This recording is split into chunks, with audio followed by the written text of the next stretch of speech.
Bom dia, paz de Cristo, ADVEC São Paulo. Glória a Deus. Deixa eu aproveitar que nós estamos no mês de julho.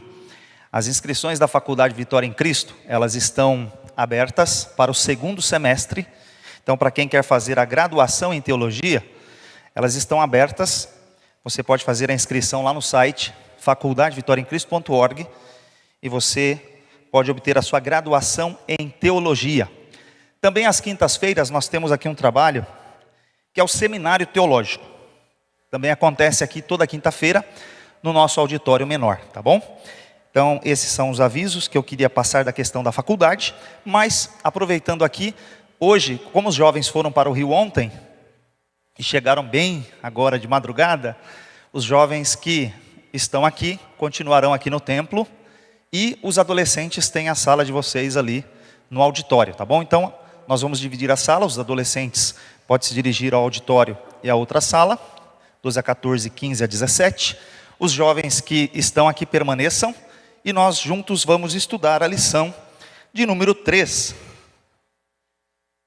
E um tema interessante, que é hermenêutica bíblica. Antes de entrar no texto, eu quero agradecer a Deus por essa oportunidade. Pastor Henrique, pastor Aline, Deus abençoe nossos irmãos, pastores, obreiros, todos que estão aqui nesta manhã, para nós estudarmos mais uma lição da escola bíblica. E como eu estava dizendo aqui, hermenêutica bíblica é um desafio.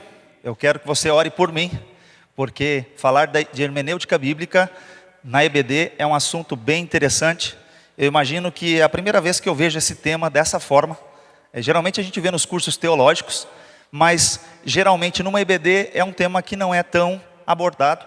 Mas ore por mim e nós vamos tentar aqui falar um pouquinho sobre esse tema tão interessante, sobre a interpretação das Escrituras Sagradas. Bom, a lição de hoje, você vai ver que ela está com o seu texto bíblico em Atos capítulo 8, versículos 26 a 35. Eu quero fazer essa leitura juntamente com vocês. Nós temos aqui este trimestre várias lições importantes sobre a teologia prática. Está escrito assim: e o anjo do Senhor falou a Filipe dizendo: levanta-te e vai para a banda do sul, ao caminho que desce de Jerusalém para Gaza, que está deserto. E levantando-se e foi. E eis que um homem etíope, eunuco, mordomo-mor de Candace, rainha dos etíopes, o qual era superintendente de todos os seus tesouros e tinha ido a Jerusalém para a adoração, regressava e, assentando-se no carro, lia o profeta Isaías. E disse o Espírito a Filipe: chega-te e ajunta-te a este carro. E correndo Filipe, ouviu que lia o profeta Isaías e disse: entendes tu o que lês? E ele disse: como poderei entender se alguém me não ensinar? E rogou a Filipe que subisse com ele e se assentasse.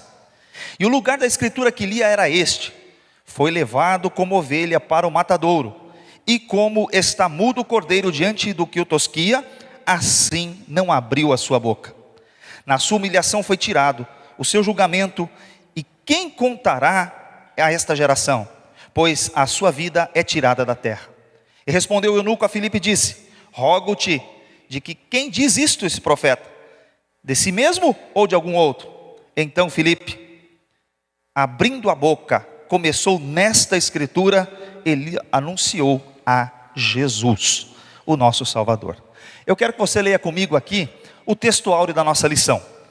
Um texto tão interessante também, que é importante para nós nesta manhã. Juntos, 1, 2, 3. Antes, santificai a Cristo como Senhor em vosso coração, e estai preparados.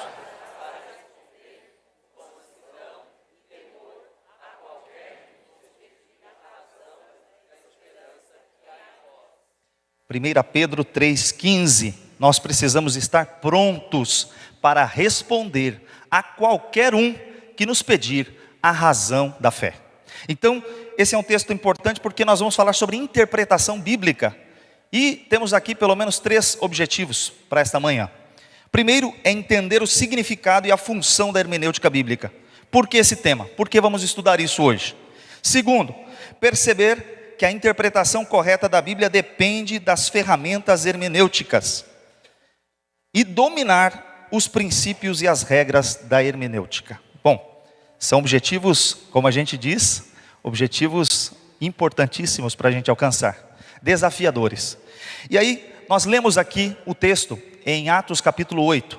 E eu quero destacar para você esse texto que está em verde ali, ó. Filipe, correndo até a carruagem, ouvindo que o homem lia o profeta Isaías, perguntou: entendes o que lês? Esse é o desafio da hermenêutica. Você está lendo a Bíblia, você está lendo as Escrituras, e quando você está lendo as Escrituras, talvez você se pergunte: será que eu compreendi o que realmente Deus quer falar comigo? Será que eu realmente compreendi o que o escritor, quando escreveu, e como essa mensagem de Deus chegou até nós? Será que eu compreendi aquilo que Deus quer falar para o meu coração? Como que eu aplico esse texto na minha vida diária? Esse é um desafio que a gente faz todos os dias, quando o crente está lendo a Bíblia em casa. Você faz a interpretação. Uma coisa muito interessante que a gente vai ver aqui na introdução dessa lição, é que Lutero, lá na Reforma Protestante, antes a Bíblia não estava disponível a todos os povos. Ela estava em latim, ou nas línguas originais, e a igreja da época, a igreja católica, detinha as escrituras. Ela não tinha as escrituras na língua vernácula do povo, na língua comum que todo mundo falava. As pessoas não tinham acesso às escrituras. Eles apenas iam à igreja e ouviam aquela pregação, aquela homilia. E eles não tinham acesso às escrituras. Quando Lutero começa a traduzir a Bíblia para o alemão, e coloca ela na língua do povo, na mão do povo, ele começa a dizer também o seguinte: antes ela estava restrita a um grupo pequeno de sacerdotes, de pessoas que podiam ter acesso às escrituras, interpretá-las e pregá-las. Agora as escrituras estão em nossas mãos, e aí cada crente, cada cristão é um intérprete das escrituras sagradas. Então, o desafio da hermenêutica, talvez você não perceba, mas você faz esse exercício na sua casa. Quando você está lendo de manhã o texto, quando você está ouvindo Deus falar com você está fazendo um exercício hermenêutico. Você não entra talvez nas terminologias que a gente vai usar aqui agora, mas você está sendo, na sua vida devocional, você quando lê a Bíblia, você tenta entender, você está fazendo de certa forma uma hermenêutica bíblica. Então, a gente vai entrar aqui e falar um pouquinho sobre esses desafios nessa lição. Então, na introdução, a gente vai falar assim: o que é a hermenêutica em si? É a ciência, ou a arte, porque para alguns é uma ciência, ou também a arte de interpretar as escrituras sagradas. É um método, a gente vai usar vários métodos aqui, para entender como que eu compreendo as escrituras, aquilo que eu não estou entendendo, como é que eu encontro a resposta para aquilo que eu estou lendo. E infelizmente, hoje em dia, nós temos alguns teólogos dizendo que escreveram um livro de mais de 750 páginas, para dizer assim: há sentido nas escrituras? Eu consigo compreender um texto? E alguém fala assim, os teólogos hoje ficam discutindo que não é possível encontrar o significado que o autor queria. Eles ficam discutindo, será que eu consigo entender o que um autor escreve? Eu sei que tem aqui também outros escritores, né? Se você escreve e a outra pessoa não pode compreender o que você escreve, faz sentido escrever? Não faz sentido algum. E o camarada ficou lá, há sentido nesse texto, 750 páginas, para dizer no final que talvez você não compreenda o que o autor quis dizer. Mas não é isso que nós vamos estudar aqui hoje não. Porque hoje nós vamos estudar o seguinte: a gente acredita que sim, é possível conhecer. Porque tem um detalhe interessante, que é essa frase que eu quero colocar para você: leia a Bíblia, conhecendo o seu autor. Talvez muitos autores que você comprou, livros deles, você não os conheça. Mas a Bíblia Sagrada, você tem o Espírito Santo, você tem aquele que inspirou cada um desses escritos ao seu dispor. Você tem o Espírito Santo, que é aquele que pode revelar as coisas que estão secretas e profundas. Então, você precisa ler a Bíblia conhecendo o seu autor, tendo intimidade com o Espírito Santo, com aquele que inspirou as Escrituras Sagradas. Aí você vai conseguir compreender melhor o que Jesus quer dizer para o seu coração. Então, essa é a primeira regra que eu queria falar para você da hermenêutica, precisa conhecer o autor. Quem não conhece o autor, quem não tem intimidade com o Espírito Santo, quem não tem intimidade com Deus, com certeza ele vai achar as escrituras muito difíceis. E aí ele vai ter dificuldade de compreendê-las.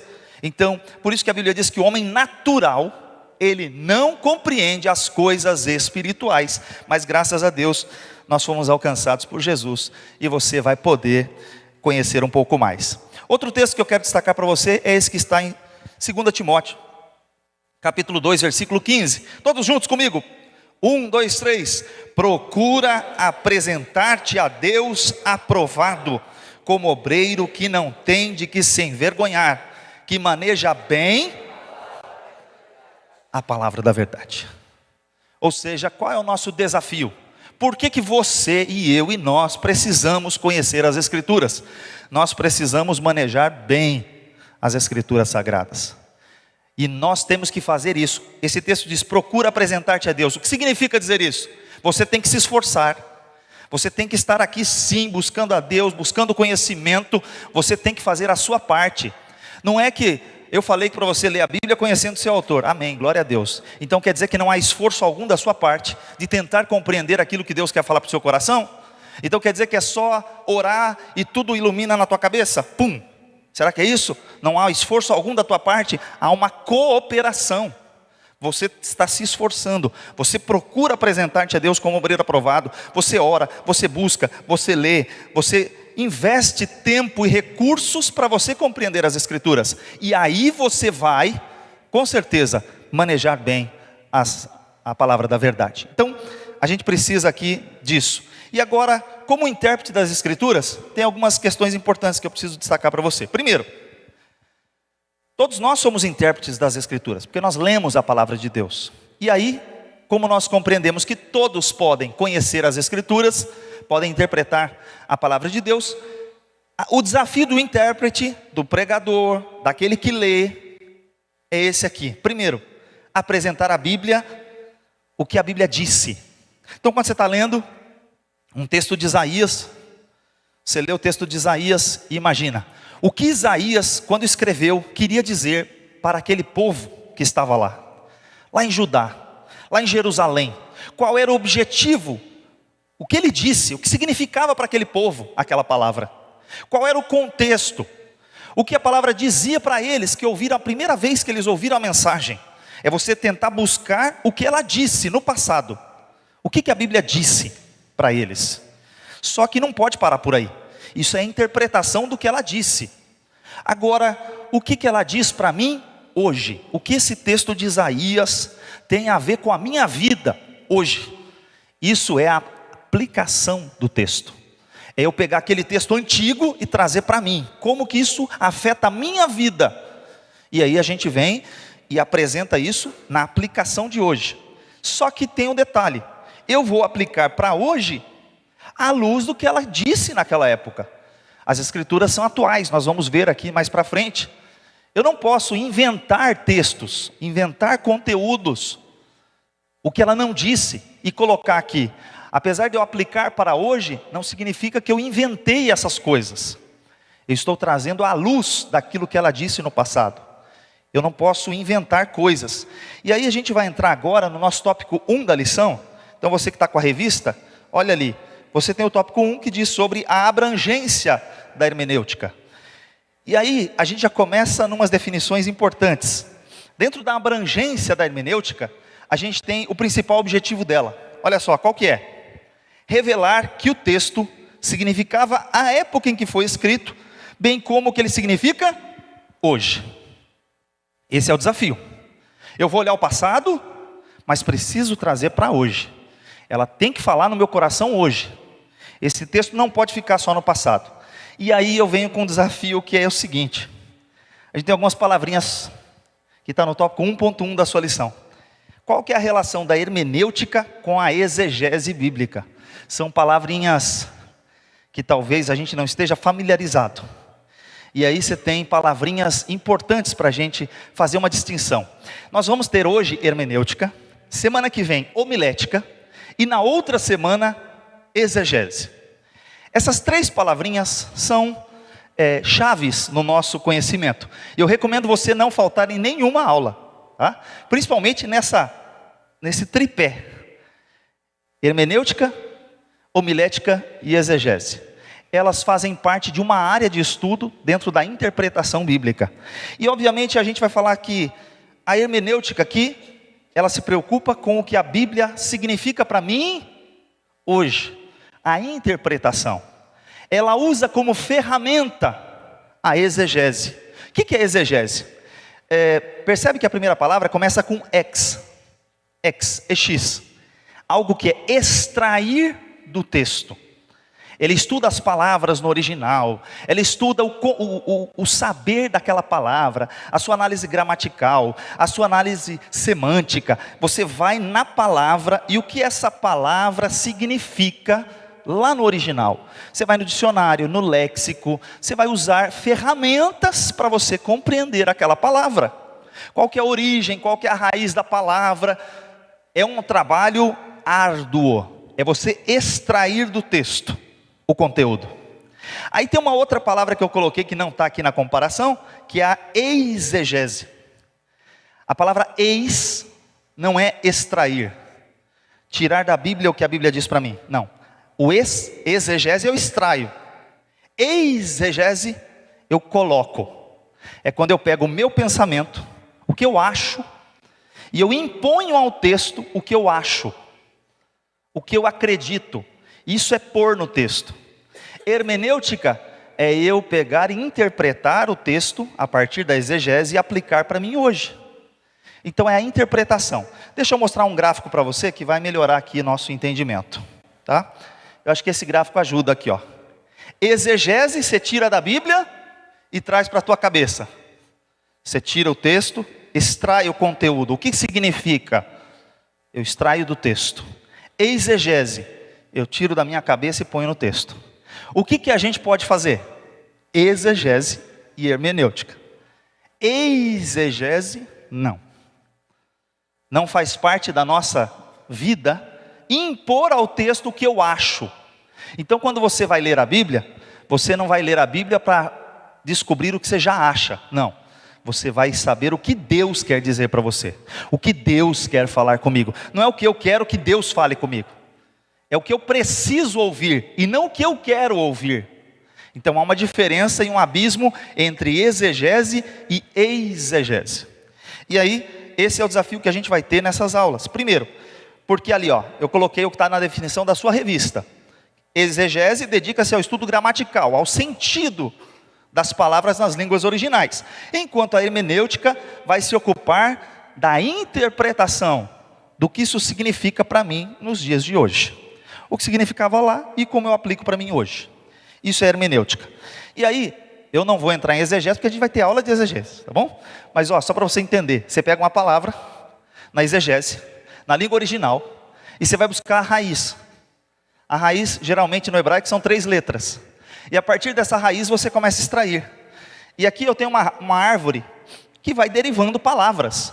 E essas palavras vai derivando uma, deriva outra, deriva outra. Mas qual que é a ideia disso aqui? A ideia é que, por exemplo, a palavra servir que está aqui, a raiz aqui é a palavra servir. Oved. Você tem avodá. Você tem outras palavras que estão aqui, que significa adoração. Servir a Deus, quando o homem estava lavrando a terra, ele estava servindo a Deus, no seu trabalho. Quando o homem servia no tabernáculo, ele estava adorando a Deus quando ele sacrificava um animal. Quando a pessoa está aqui louvando a Deus, ela está sacrificando, ela está oferecendo um serviço, ela está adorando a Deus. Quando você está cuidando de carro ali fora, você está servindo a Deus, porque você está fazendo um trabalho para Deus.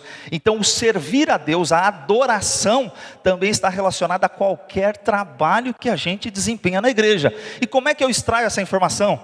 Eu extraio fazendo uma exegese. Exegese de onde? Da palavra. E a palavra lá, cultivar o jardim do Éden, fazia parte do trabalho do homem. Mesmo antes da queda, o homem deveria trabalhar.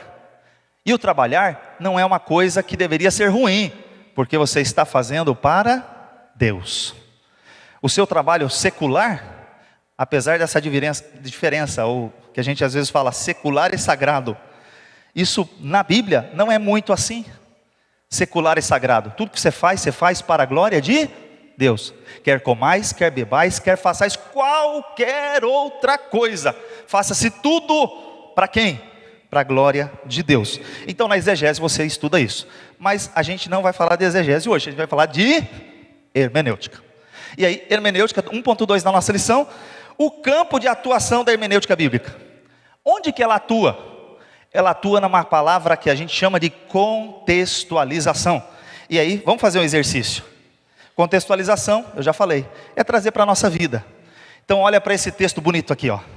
Isaías, capítulo 1, versículo 18. Ainda que os vossos pecados sejam como a escarlata, eles se tornarão brancos como a neve. Texto maravilhoso. Ele fala que o seu pecado for vermelho, como a escarlata, o Senhor tem a capacidade de te perdoar. O Senhor tem a capacidade de fazer você ficar mais branco como a neve. E aí tem gente aí fazendo outras interpretações furadas, porque não pode mais cantar alvo mais que a neve. Como assim? Se está escrito na Bíblia que se o meu pecado for vermelho como a escarlata, ele vai se tornar branco como a neve. Deus está falando, ele vai te purificar, ele vai fazer uma obra na tua vida. Mas imagina o seguinte, o que eu quero dizer sobre contextualização? Para quem mora na Europa, para quem mora nos Estados Unidos, no Chile, na Argentina, talvez seja fácil. Para nós que temos acessos a comunicações, TV, porque no Brasil não neva. Agora, como é que seria para o nosso irmão cara pálida, que mora numa tribo indígena, num lugar, uma tribo indígena, onde não existe neve, onde ele não tem TV, onde ele não tem internet, onde ele não tem nada. Você é um missionário, enviado lá para o meio do Amazonas, num lugar que ele não tem acesso a nada, e você vai começar a pregar o Evangelho, e você vai ler o Isaías para ele. Ainda que seus pecados sejam como escarlata, se tornarão brancos como a neve. Neve? Ele vai perguntar a primeira coisa para você: o que é neve? E aí você fala o que para ele? O que é neve? Aí você faz uma tradução contextualizada. Não é modificar a Bíblia. Ainda que os seus pecados sejam vermelhos como a escarlata, eles se tornarão brancos como a polpa do coco. O que o índio vai entender? Cara pálida, coco, coco branco, branco, isso é como neve. E aí você vai dizer para ele que tem que ser branco como a neve. E aí você vai explicar para ele: você mudou o sentido do texto? Não, mas no original, na exegese, é um absurdo. Lá está escrito neve, não está escrito coco. Tá certo, irmão, não está escrito coco. Mas qual é o sentido do texto? É ele entender que se o pecado dele for vermelho como sangue, ele vai ficar branco como a polpa do coco. É isso que Deus vai fazer, vai deixar ele purificado, vai deixar ele limpinho, vai deixar ele branquinho, e o Evangelho vai mudar a vida dele, e ele vai entender o que você está falando para ele. Isso é contextualizar. Você lê um texto e vai aplicar. As pessoas não estão entendendo esse texto. Aí você vai, busca o sentido, entende o texto e traz para os nossos dias. Esse é o desafio da hermenêutica. É você compreender o que Deus está falando para você. E aí escuta só essa frase aqui agora, ó. Tem som? Me ajuda aí com o som. Deixa eu voltar. Tem um efeito aqui, vamos lá. Bem, você acompanha hoje mais um clássico do mundo corporativo. E hoje o Max vai falar um pouco a respeito dos gurus. Existem muitos gurus que sabem dar respostas criativas para as grandes questões do mercado de trabalho. Aqui vai um pequeno resumo de uma entrevista com o famoso Randolph Brennan. Pergunta: ainda é possível ser feliz num mundo tão competitivo? Resposta: quanto mais conhecimento conseguimos acumular, mais entendemos que ainda falta muito para aprender. É por isso que sofremos. Trabalhar em excesso é como perseguir o vento.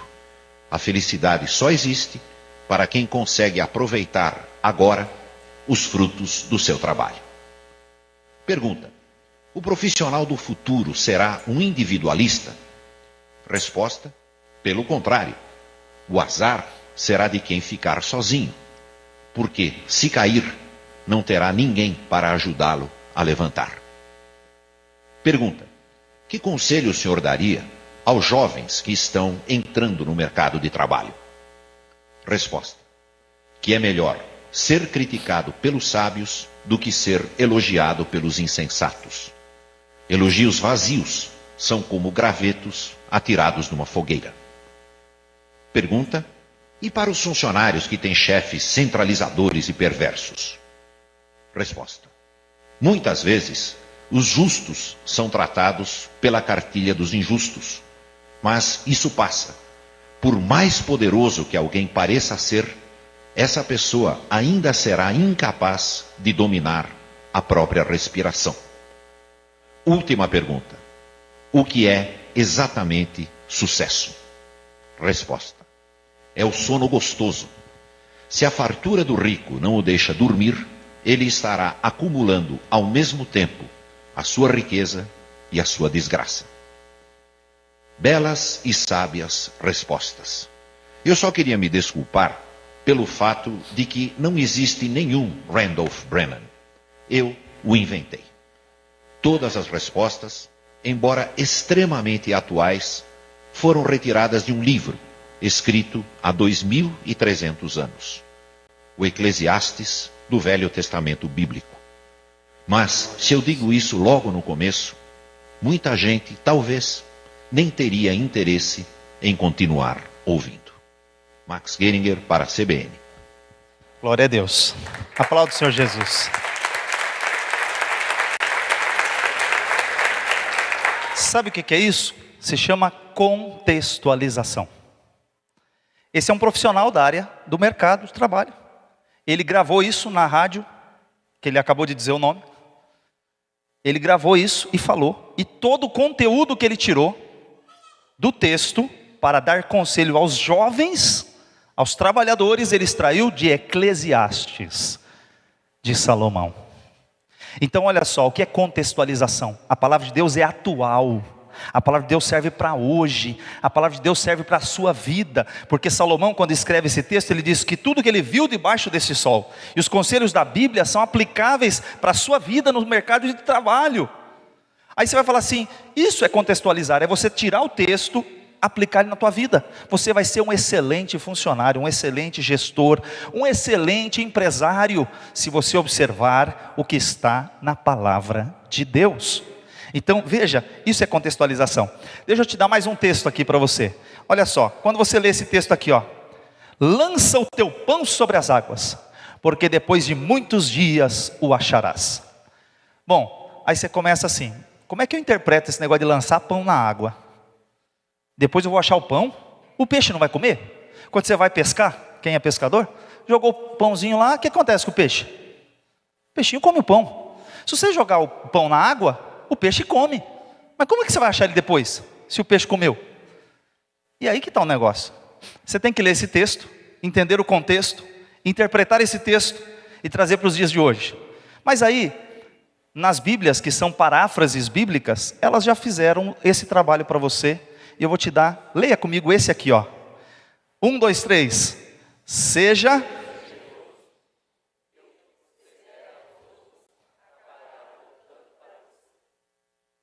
generoso. O que você der para os outros, acaba voltando para você. Na sequência ele fala, reparte com 7, até com 8. Seja generoso, faça alguma coisa. Ou seja, está aqui o texto, a contextualização. Lançar pão na água. Deus está mandando eu pescar? Será, Senhor, que é a tua voz? Vou pescar. Será que é isso? Não. Deus está falando, invista na vida de alguém. Invista que você vai ter retorno. Então, é você contextualizar a palavra. Então, esse é o ramo de atuação da hermenêutica. O que mais? A necessidade da hermenêutica. Por que eu preciso da hermenêutica? Gente, a palavra de Deus é a palavra de Deus inspirada. Está aqui, ó. Ela foi escrita numa linguagem humana. Foi Deus quem falou? Foi. Mas em que língua Deus falou com a gente? Deus falou para eu e você entendermos. Então Ele não deu aqui um livro de mistério. É mistério, aleluia, mistério, manto. É mistério. Deus te deu para você conhecer. O livro de Apocalipse, a palavra Apocalipse, Senhor, meu Deus, Jesus, Apocalipse. Lá não significa livro de mistério. Lá não significa livro de terror, significa revelação de Jesus Cristo. Não é para você ficar oculto. O conteúdo é para ser revelado. Deus falou em linguagem humana para eu e você entendermos. E esse é o desafio que a gente tem.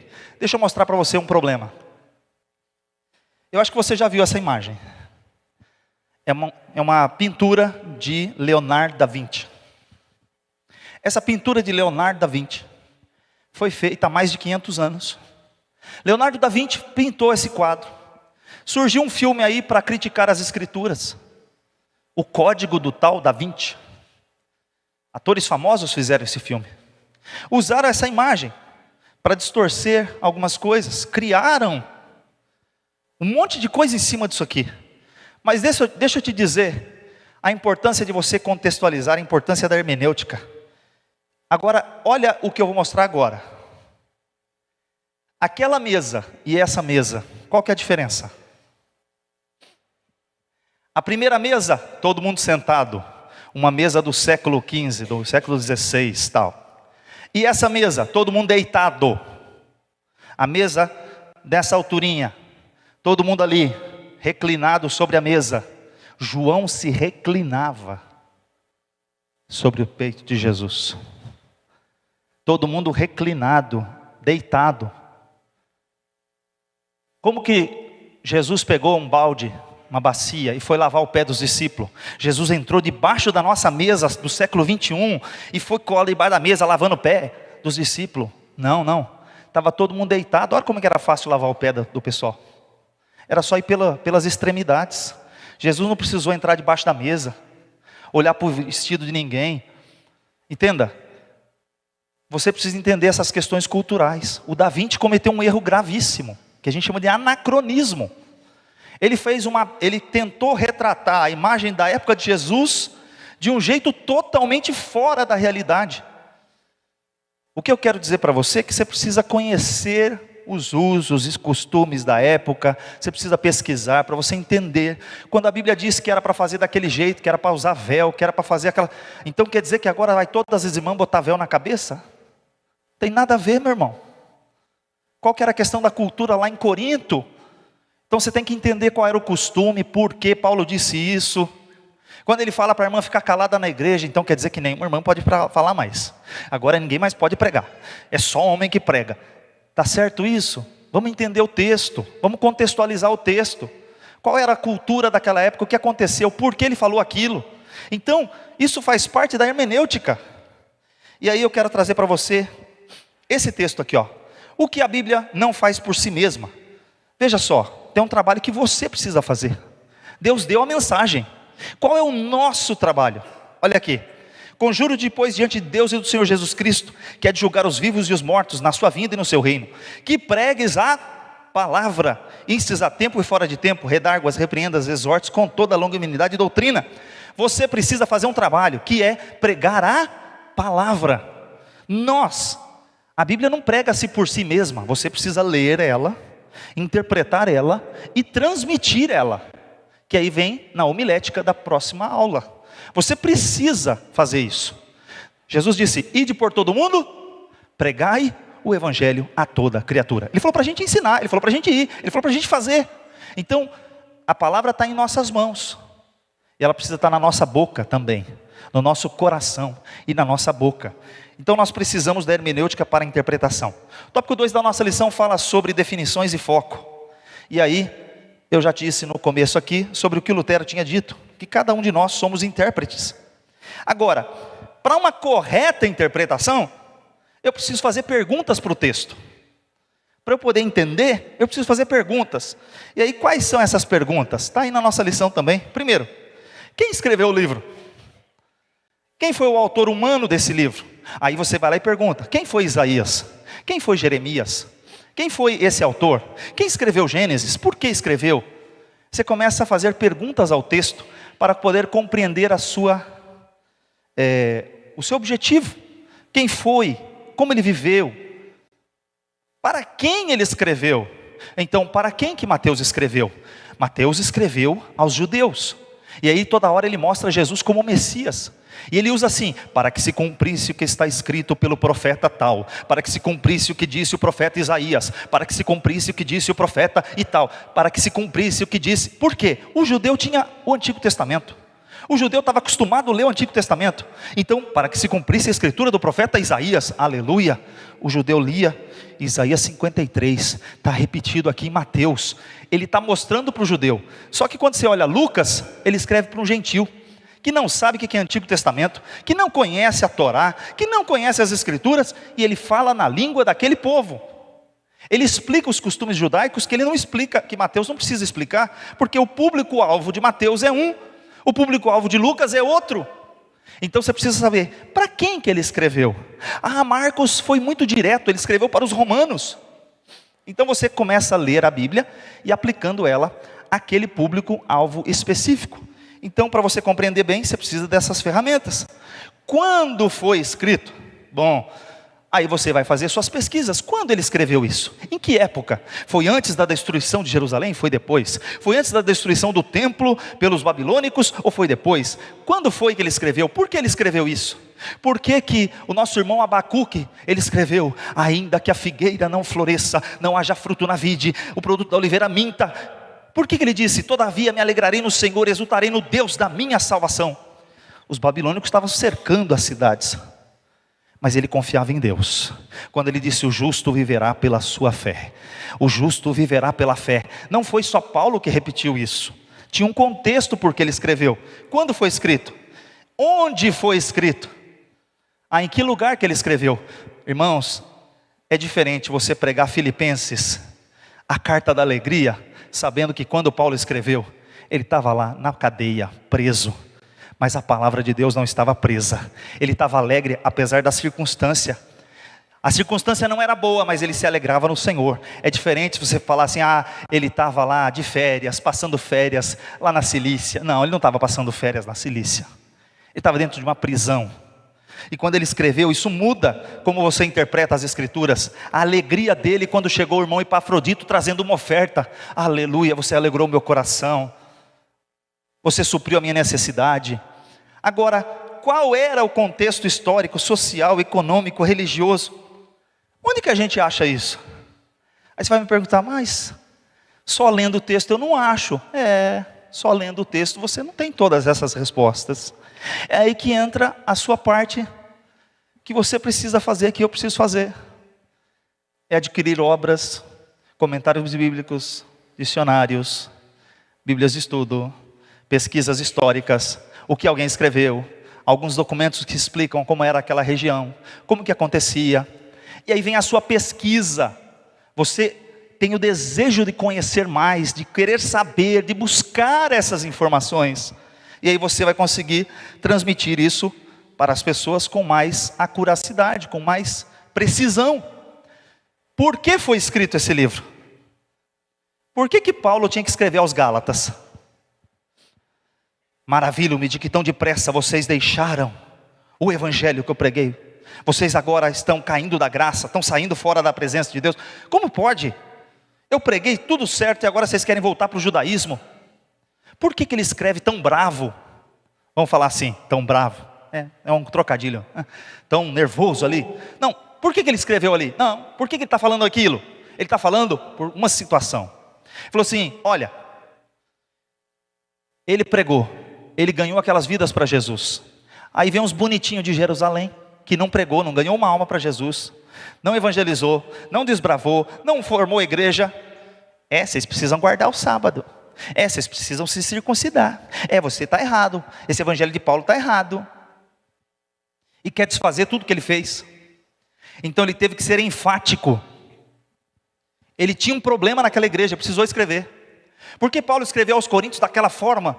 Porque ele tinha muitos problemas específicos naquela igreja que ele precisava corrigir. Então por que ele escreveu? Qual é o tema central dessa palavra, desse texto que você está lendo?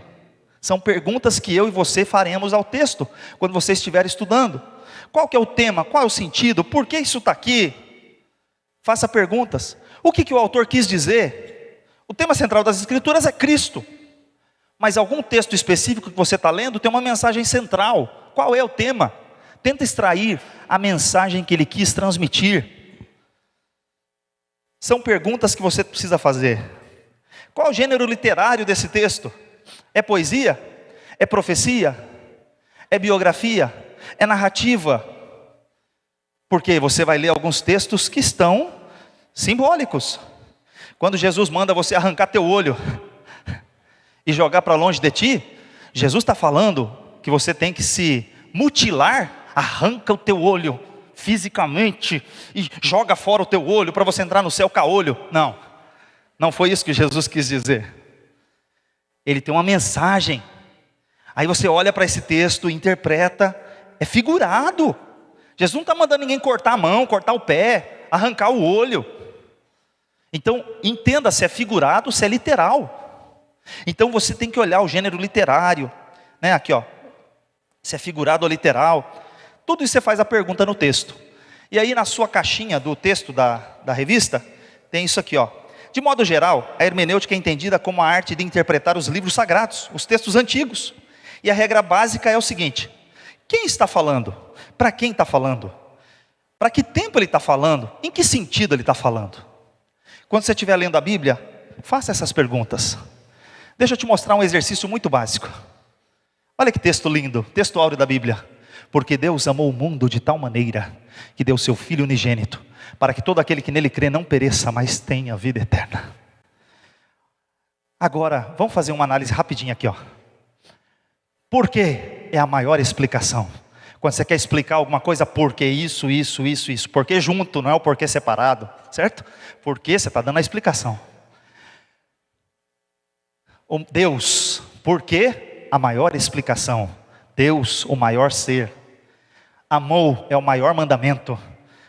Amou quem? O mundo, o maior alvo. Como que ele amou? A maior intensidade, de tal maneira. Que mais? Que deu quem? A maior dádiva, o seu Filho unigênito, é a maior expressão de Deus.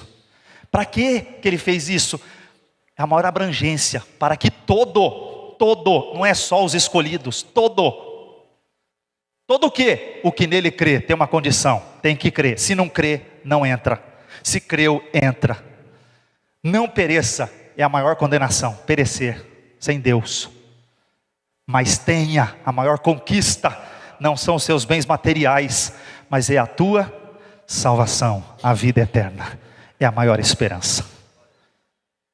Benção, não é? Quando você olha para o texto áureo da Bíblia, você imaginava que tinha tudo isso nesse texto? Está tudo isso no primeiro nesse versículo, que é o texto áureo da Bíblia.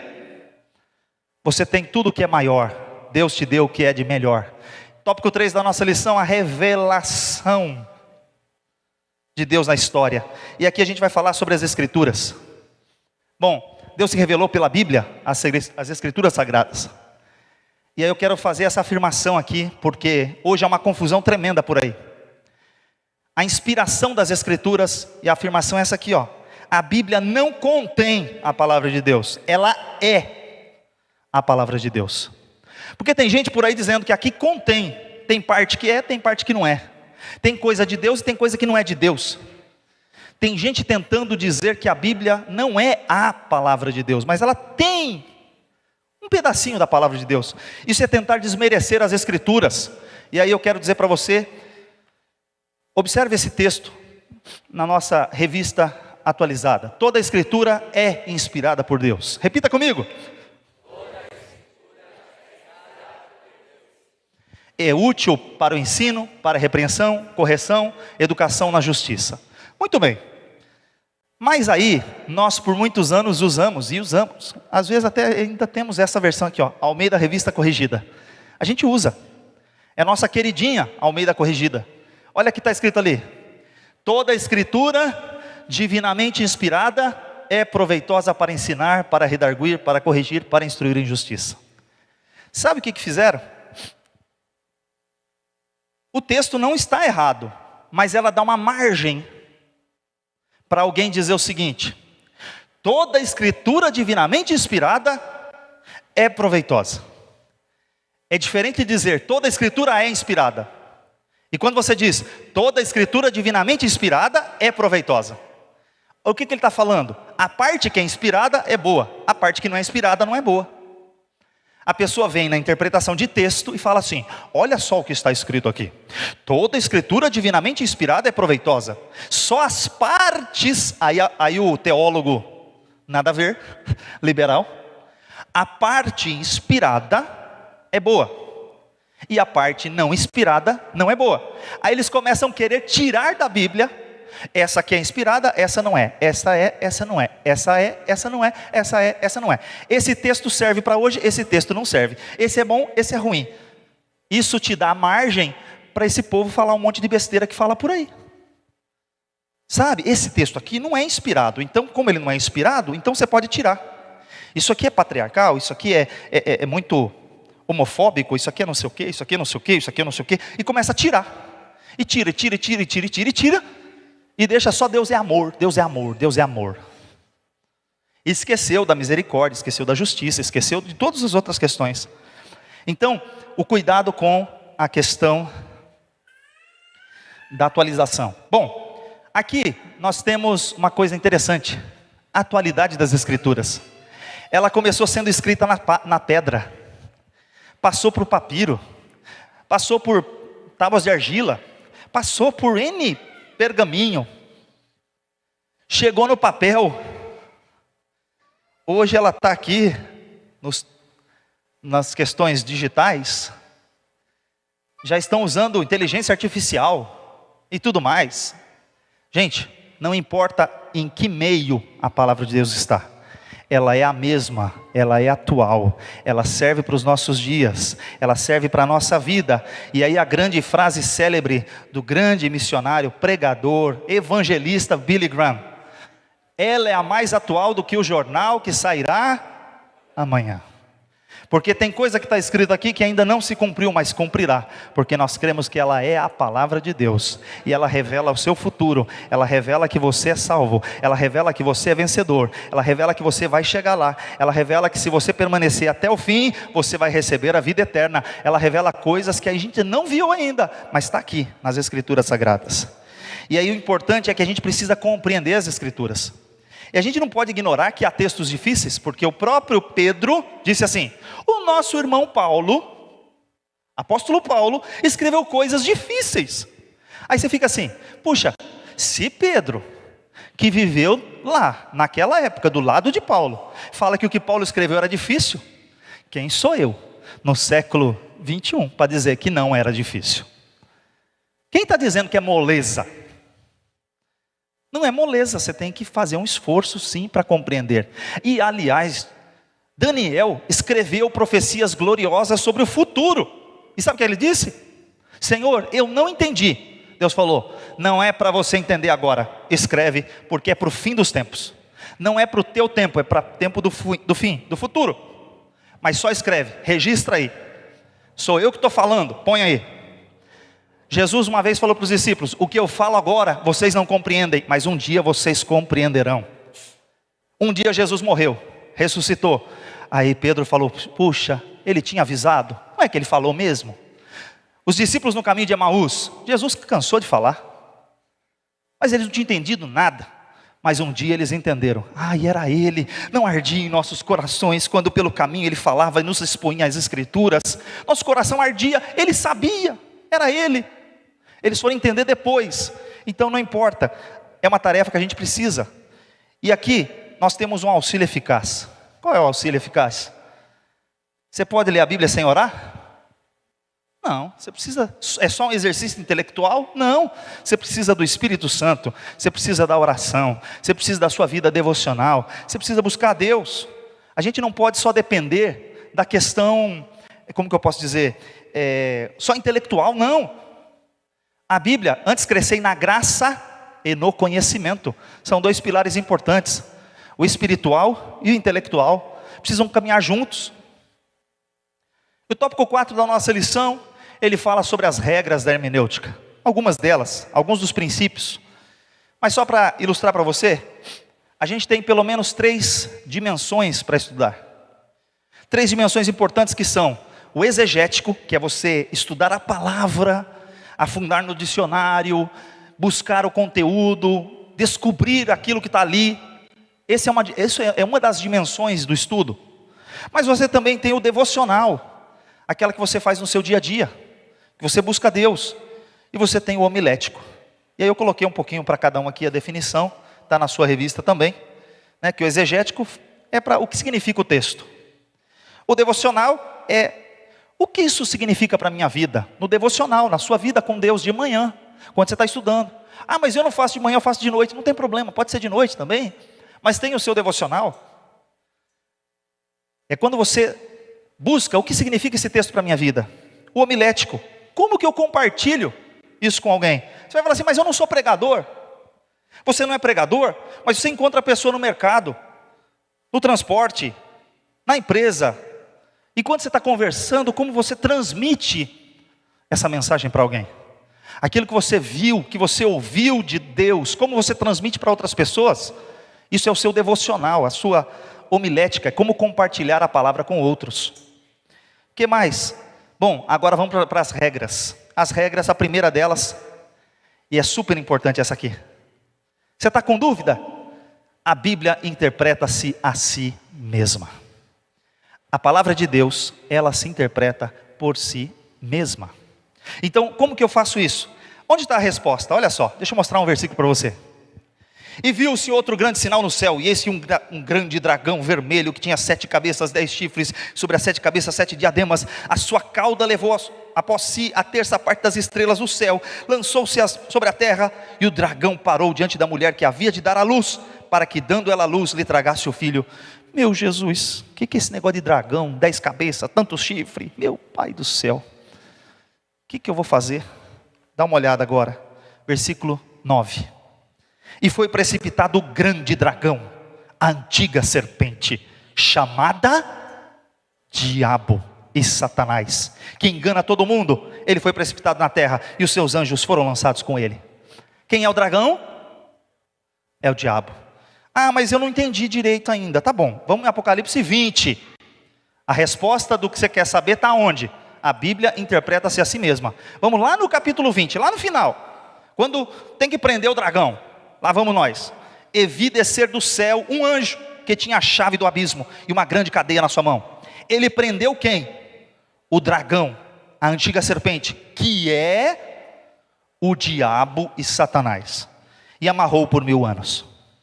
Você quer saber quem é o dragão? Não precisa ficar inventando. O dragão é um ser mitológico. Não, para com isso.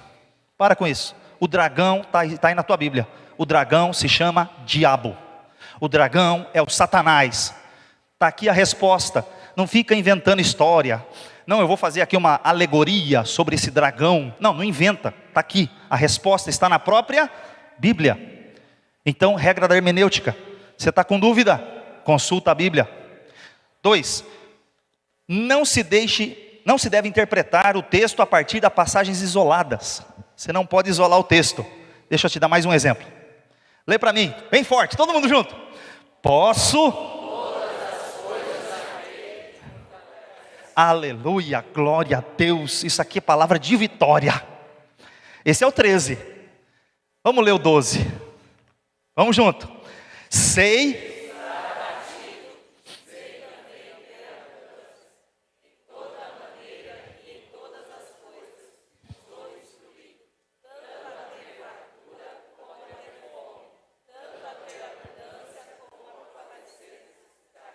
Ah, irmão, fartura ok, padecer necessidade não.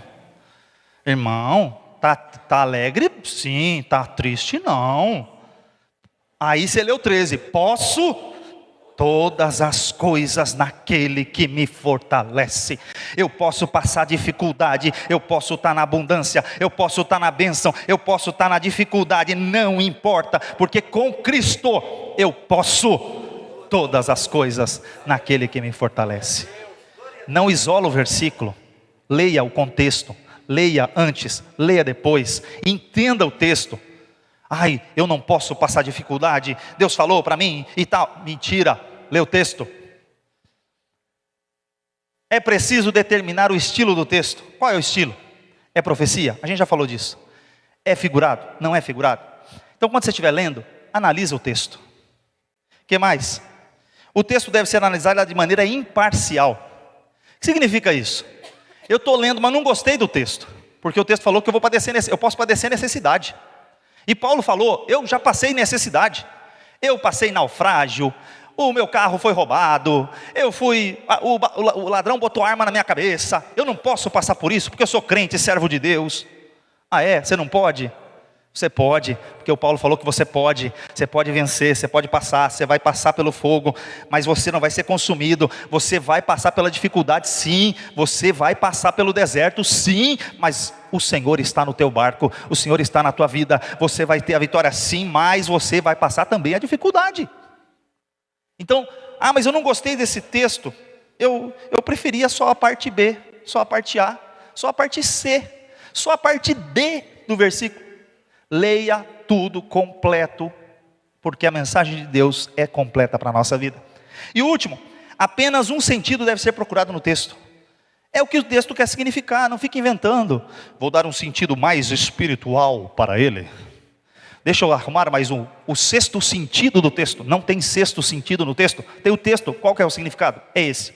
Como que eu aplico? Assim. Como que ele significa para mim? Assim, ponto. É assim que é o texto. E aí, eu termino com esse versículo. Os bereanos eram mais nobres do que os tessalonicenses, pois receberam a mensagem com grande interesse, examinando todos os dias as Escrituras, para ver se tudo era assim mesmo. O que eu espero de você? O que eu espero para nós? Que você seja como esses crentes aqui, ó, os crentes bereanos, que quando recebe a mensagem, analisa, é bem-aventurado, analisa, leia, busca, vê se é realmente assim. Foi isso que Deus falou mesmo? Foi. Amém, glória a Deus, eu recebo. Examine as Escrituras. Isso é um trabalho de um hermeneuta, isso é um trabalho de um intérprete da Bíblia, isso é um trabalho para todo cristão. Isso não está longe de você, você também pode fazê-lo em nome de Jesus. Que Deus abençoe a sua vida, em nome de Jesus.